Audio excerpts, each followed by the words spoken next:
Okay, I heard you loud and clear. You want me to do a review on the Anthurium villenaorum. Colour me shocked.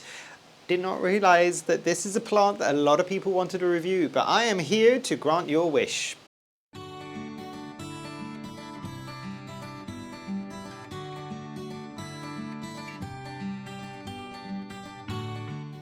Hi, my name is Memo, this is my channel, Houseplantygoodness, and essentially it's a place where I like to geek out about my big passion. You might be able to see some of it behind me, it's tropical houseplants. So yes, who would have thunk the humble Anthurium villenaorum? I did not assume that people were having this many issues with it, although thinking back on it now in terms of some of the challenges I have faced with it, I kind of get it. I'm not throwing any shade to anybody, but let me show you first, if you don't have the Anthurium villenaorum, what it looks like. So you've got very, very thick leaves. You've got that kind of lighter veination in the middle. But the big thing about this plant that a lot of people find really interesting and strange is that its petiole is kind of a bit of a triangular shape. So if you were to cut the petioles like that and you cut it like that, you will get a triangular shape, which is very, very cool. And a lot of people were fascinated by this and I think probably picked it up for that reason. But before we get into any more nitty-gritty, let's look at background of this plant.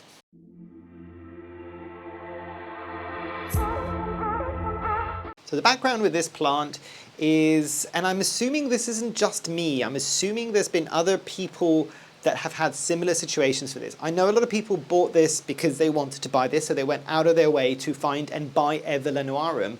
But this is also a plant that for a lot of the people that are buying internationally and they're importing plants, these tend to not be massively expensive in a lot of the South American kind of growers, let's just put it that way.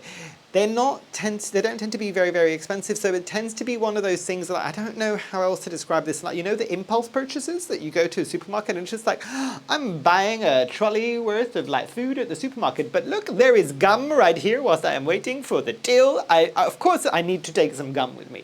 This is gum. This is an impulse buy for a lot of people. Not everybody, as I said, not everybody, and this is not me throwing shade, but it is a plant that a lot of people might pick up and just add it and just go, well, you know what, it's not that expensive. It fell into the shopping basket. I'll get this one as well. And then just like, oh, what do I do with this now? I got it home. What do I do with this? That was me as well, just to clarify. I'm just like, did not know anything about the fact that it had the triangular petioles. I think I had read something about certain plants, or maybe just this plant that had this in the past, or seen something online. But it kind of went into my brain and out of my brain really quickly, so I was shocked by the time I got this. And I'm just like, oh, this plant has a triangular petiole. Very cool, very, very cool. So yes, there is that kind of element to that. So, and I've got this a while back now. I'll try to find it on my plant care app and say the title will have it as to how many years I have owned this plant. It has been through a lot, and I will talk about that in just a second. But overall, it's a cool Anthurium, and I am glad I've got it. I'm kind of foreshadowing what my kind of score is going to be. Not entirely, so wait and see for that one. But yeah, it's a plant that I don't think a lot of people are necessarily aware of.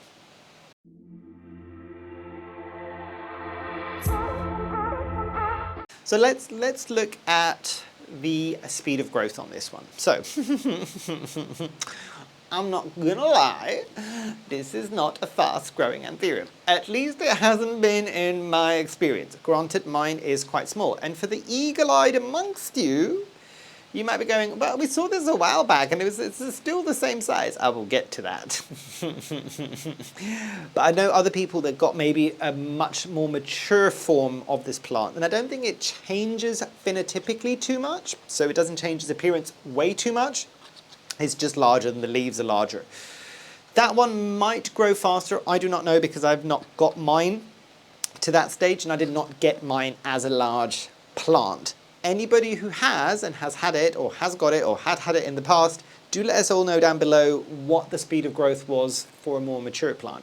This one, again, I'll do the usual benchmarks for this one and say, you know what, okay, in my space, in the growing season, a golden pothos on one growing stem might get 2 to 3 leaves a month. This one might get a new leaf a month, maybe one a month. If you're lucky, one every month and a half in the growing season. In the autumn and winter, this might get a new leaf every 2 to 3 months. At least that has been my experience. Your, what's the expression? Mileage might vary, so your experience might be different than mine. So not a stupidly fast Anthurium, at least in my experience. But is it the slowest Anthurium I've got? I don't know, maybe not the slowest, but it's definitely top 3 slowest. So that should give you an idea.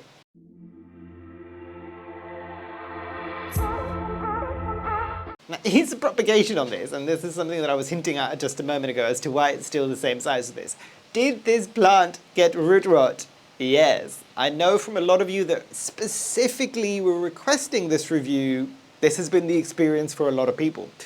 Now, I have not propagated this plant in the traditional sense of taking a cutting and rooting it. I can say in that respect from mine, and you might be able to see how tight that internodal space is. This is another one that I would assume is very, very tricky to get. There's not enough space between the nodes to easily take a cut to then propagate it. So I think that's going to be your first challenge. The other challenge with this is, and I don't know if it's a challenge, this is the bit that I was going to touch on, because I've not propagated it, but I have brought it back from the brink of death because of the root rot issues, where it pretty much had lost, I think, all of its roots at that point. Is this an easy Anthurium in that respect, if you've already got a cutting of this, to propagate to get it to root out? Yeah, I don't think it's particularly difficult. Sorry, people that have been here for a while, they know that I'm just removing cataphils, because if I don't do it now, it's not going to happen. But yes, it has been one that has worked. It's done, it did what it needed to do. Again, even when trying to root out, especially when it had no roots, was it fast? No. It took a very long time, and it got knocked back to pretty much nothing. Essentially, it had small leaves, and it's taken a while to even get them to this size, whilst also losing some leaves along the way. So, 2 stories there. 1, it might be difficult to get that cut. 2, it does propagate okay. I would definitely recommend with this, if you're getting it and it's unrooted, prop box. Just save yourself some of the grief. Make sure that your sphagnum moss isn't too damp when you're putting it into the prop box. Because this plant, boy oh boy oh boy oh boy, and I'll talk about this in accessories and care, it wants to rot. I've never seen an Anthurium want to rot quite as much. Maybe the only other one that I can say that's similar to this in that respect is the Anthurium luxurians. So if you've ever owned a luxurians and haven't owned this, that should give you a bit of an idea.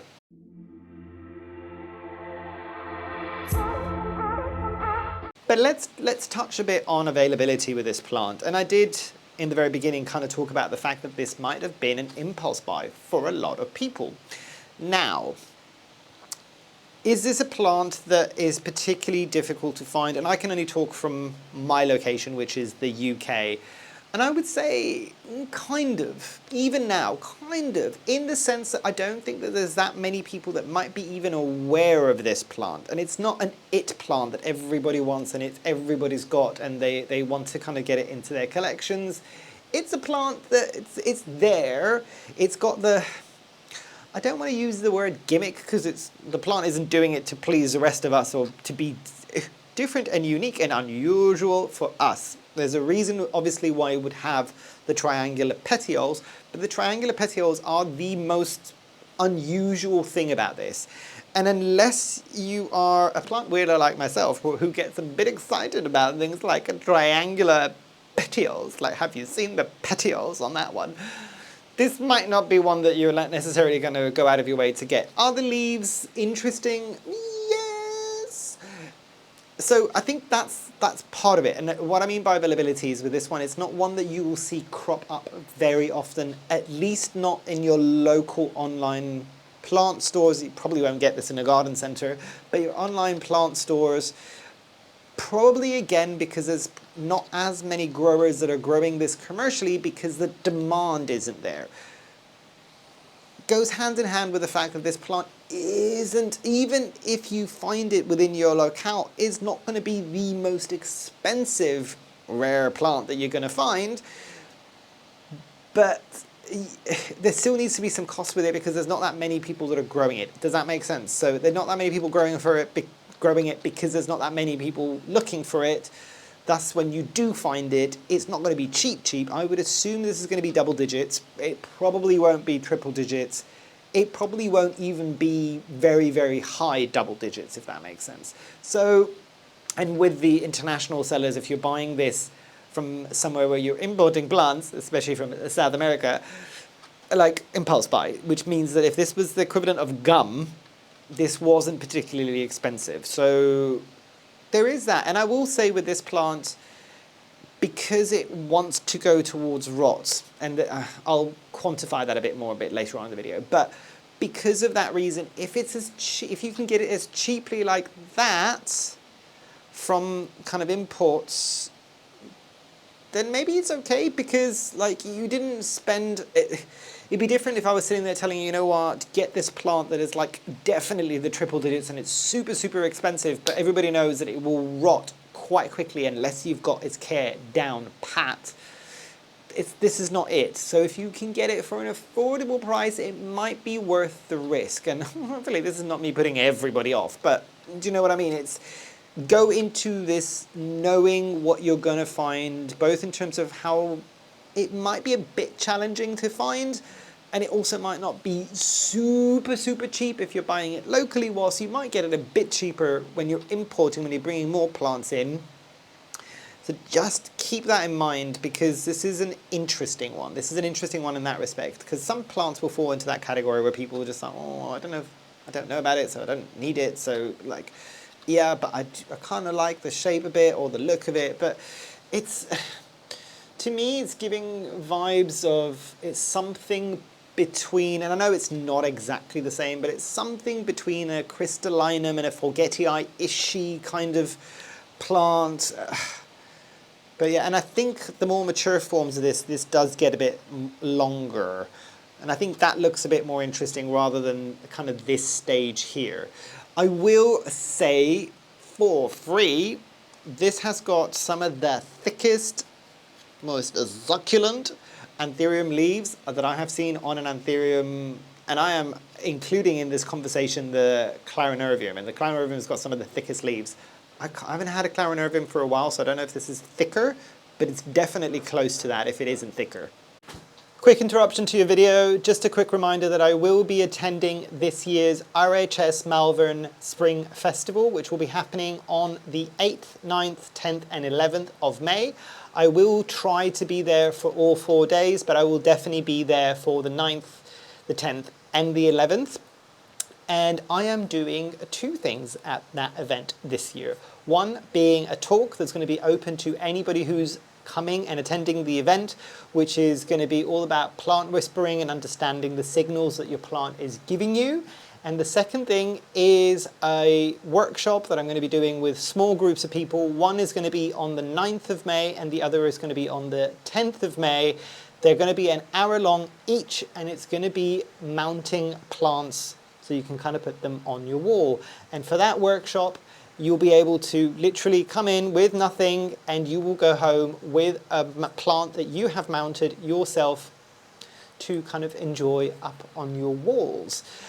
The first thing, the talk is free to anybody that's kind of going to be in the event anyway, so you can come and see myself and probably a lot of other people that are going to be talking. A lot of your favorite YouTubers are going to be attending again this year, and we're all very excited to see you and each other as well. And the workshop has got a cost on top of the entry because essentially I'm having to provide all of the materials. So that is 35 Great British pounds per person. Spaces are limited for both of the days. There's only a certain amount of people that can attend each day's worth of a workshop. It's going to be happening at 11 AM on both days. So hopefully I shall see you there. I will add the link if you want to get tickets for the workshop down below. And yes, hopefully I shall see you at the event. Please do come and say hello, regardless of whether or not you're just attending, sitting for the talk, or at the workshop. We all love it when you come and say hi to us. But yes, back to your content.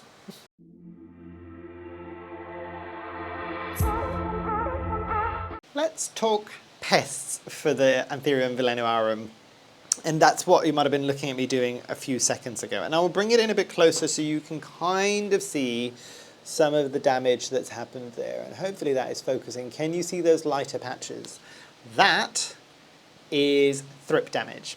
I have also had spider mites on this.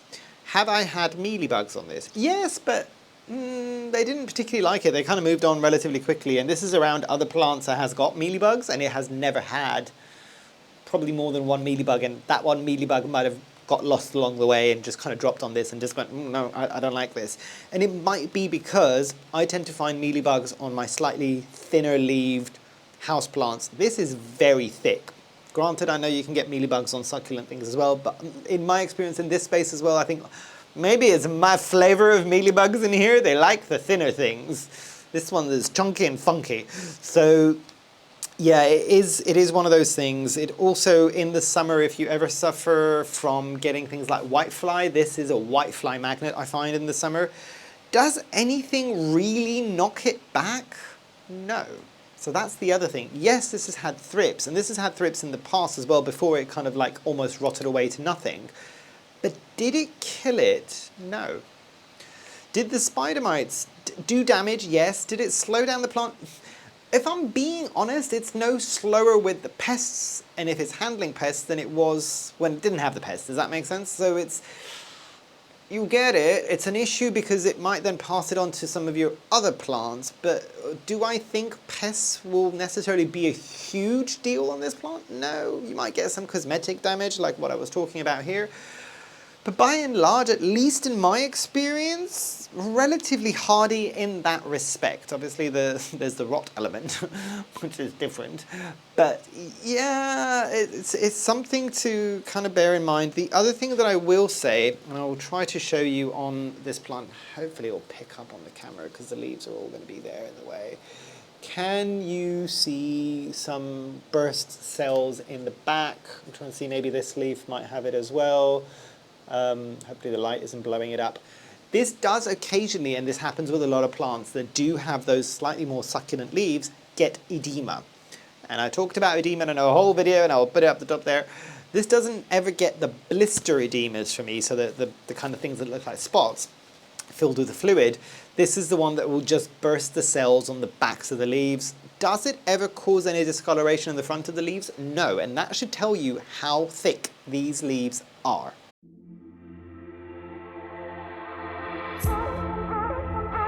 Now let's go into the section that I think most people who have had this plant or have this plant probably want to hear a bit more from me. And I am not an expert in this because I have had to learn the hard way as well, and I still don't think I'm an expert in this. So take this little bit of advice that I will give with a pinch of salt, yeah? This is what's worked for me. It doesn't necessarily it's going to mean it's going to work for you. So yes, as I said, this rotted out. And it's always been, and I think I had this in semi-hydro, it did like semi-hydro. It never, ever had a reservoir at the bottom with a semi-hydro. It just had a semi-hydro, and that should tell you something. And I would just flush it through and then remove whatever excess moisture was at the bottom and put it back in, and then only re-water it when the semi-hydro was kind of dry. And I think the reason why this rotted out at some point is because at some point I'm just like, I'm going to give you a reservoir. Big mistake. This is a plant, and I'm now growing it in Soil Ninja's Anthurium soil mix, Anthurium and Orchid soil mix, which is very, very chunky. It's obviously in a clear pot. I would highly, highly, highly recommend a clear plastic pot with this one. And so you can kind of see the roots, and you can kind of see them there as well. There is a bit of like algae on this as well, so they're not as clear as you might be able to see them, but I can see that they are healthy roots. And that is key, I would say, on this. You need to give it something really, really chunky. I would go as far as say that much like the Clarinervium and much like the Terrafolium, who has got very thick and chunky roots, this one does as well. So that gives you an indication. Not quite as thick as the Terrafolium, but still relatively chunky roots for an Anthurium. This is one that I would almost go as far as saying you kind of need to let this go dry. You need to let this dry. Don't let it dry for too long, because then you'll get the root rot that happens when the roots desiccate and then you re-water it. But this is one that definitely don't water it until it's dry. So does that make sense? Like, I'm not saying get this to a dry point and let it be dry, bone dry, for like a week or two. I'm saying let it get dry, figure out roughly around how many days that might be in your space, and don't automatically water. This is one that you should never automatically water and say, I've always watered this every 7 days, I always do this. No. Season changes. Season changes are very dangerous for this plant. Make sure that you are checking, even if the season isn't changing. It depends on what weather you've had for those days, how much light, how much heat, all of these things. Check that you are watering when this is dry. Do that and you will have success with this plant. It's the simplest bit of advice that I can give with this one. Forget everything that everybody has always said about anthuriums, where you need to keep them evenly moist and never let them fully dry out. This is one that, at least in my experience, if you disagree, do let me know down below. This needs to go dry. Flip side of that is, and I can't tell you this because I've never grown it outside of here, do I think this needs high humidity? I don't know. I don't know. Because this doesn't have velvety leaves, but there is a softness to the leaves, even though they are quite turgid and quite like succulent. They're not like melanochrysum, like petable. Does that make sense? But it's similar. Let me have a look. Yeah, it's similar to that texture and feel that you'll get if you've got something like a Philodendron gloriosum. Does that make sense? It's that kind of feel there. So I don't know, because usually when you get very velvety plants, they tend to like really high humidity. That's why I'm saying I don't know, because I've not grown it in here. But I hazard a guess that this might do okay outside of a high humidity situation. As I said, I've never grown it. If you have and you've had bad experiences, please do let us know down below. And also, I'm really sorry if you've had bad experiences. But yeah, it is a plant that I think you learn those mistakes one time, and a lot of people, I know part of the reason why I wanted to do this review is because a lot of people are just like, I've turned it to mush so many times. That's probably why. And with this one, again, what I would say with the soil mix, and I know I'm not going to just cop out and say Soil Ninja's Anthurium mix, because I know some people, a lot of people that view me aren't based in the UK or Europe where they can buy that. Chunky mix, and if you think it's chunky, it's not chunky enough, make it chunkier. Err on the side of caution with this one. You do not want soil to be dense in any way or form. I actually have never thought about this. This is an interesting one. This might be an interesting candidate of an anthurium to grow like you would a Phalaenopsis orchid, so just in straight orchid bark. Maybe with a little sprinkle of cocoa quad, just to keep a tiny bit of moisture, but this might be an interesting one. Or maybe some orchid bark and maybe some damp sphagnum moss inside as well, just to keep some of that moisture. This might be an interesting one, because I do know some people, it just means you need to water them more frequently for the more traditional anthuriums. I know some people do grow anthuriums in just orchid bark. It just means more frequent watering, but you avoid the risk of rot as much as you would if any kind of soil media. So this might be an interesting one. This might be an interesting, and it's probably why it did as well as it did in semi-hydro, as long as I didn't give it a cache pot. It does not like to sit in moisture.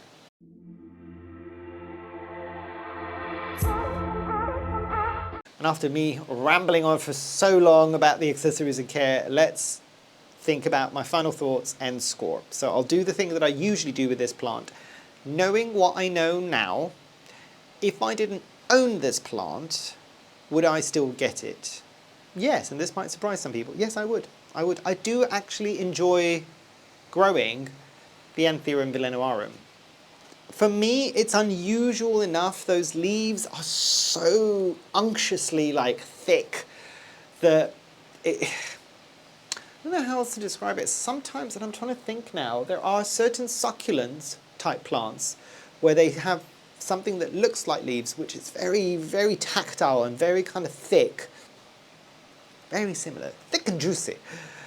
But yes, there is that flip side of this can go to mush in no time flat. So you can make your decisions there. But for me, based on what I've experienced, yes, I would get this. If this was to rot out and die entirely, Would I get another one that was as young as the one that I originally got? No. I would actually wait and find and maybe pay a tiny bit more to get a more mature form. This is where you all tell me who've had mature forms that those ones die off easier. Do let me know. You should probably know these things. But yeah, I would definitely rebuy this plant. Now, scoring wise, so from 0 being the worst, 10 being the best, where would I sit this? I'll give it 2 scores. I'll give it a houseplant score and I'll give it an Anthurium score. So as a houseplant, a 6 or a 5. Lean more towards the 5 if you've never dealt with Anthuriums before or never dealt with plants that have kind of slightly more specific conditions that they need. More of a 5 for that one, because this is going to be a bit of a rude awakening if you're just starting, and this might put you off and it shouldn't. If you're a bit of an underwaterer and you maybe want to go into Anthuriums, this might be okay. This will lean more towards the 6. But yeah, it is one that, in good conscience, I can't give it a very high score, because even though it's not an Anthurium that I need to baby as much as some other Anthuriums, it still requires some babying. Now, as an Anthurium, because of the triangular petioles, look at those petioles! Because of those petioles, and because it's, yeah, I just like those, really like, those thicker leaves, great. And that texture is quite cool. And you know me, I like a challenge plant, and this is a bit of a challenge plant.